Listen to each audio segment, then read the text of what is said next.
Sampai saatnya mantang dalam rahmat dan nikmat Allah. Sampai saatnya mantang dalam lindungan Allah Subhanahu wa ta'ala.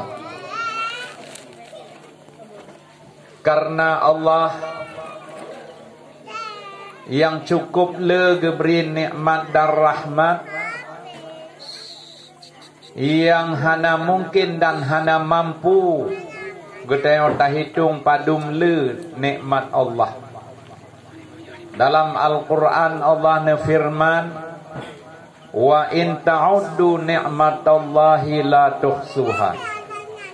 Jika kamu menghitung berapa besar dan banyak nikmat Allah, la tuhsuha, sungguh tidak akan terhinggakan, sungguh tidak akan mampu. Han habis dah hitung nikmat Allah.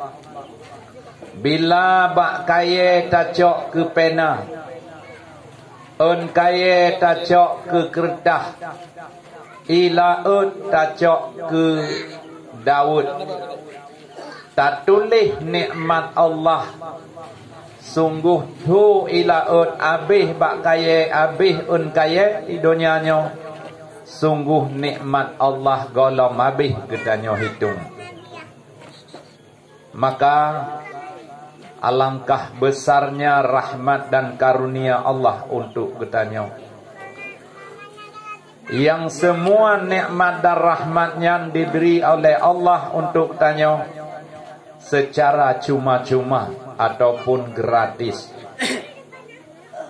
Cuman bagi tanya bejut ke hamba yang bersyukur, hamba yang berterima kasih atas nikmat dan rahmat Allah yang hana mungkin tanya dah hitung, yaitu getanya bersyukur dan berterima kasih satu-satunya adalah dengan beribadah kepadanya.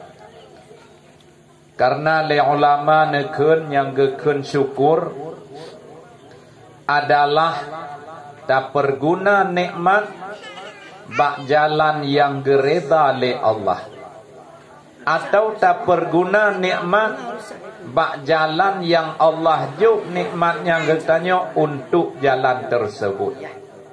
Contoh, nikmat mata, kira-kira ke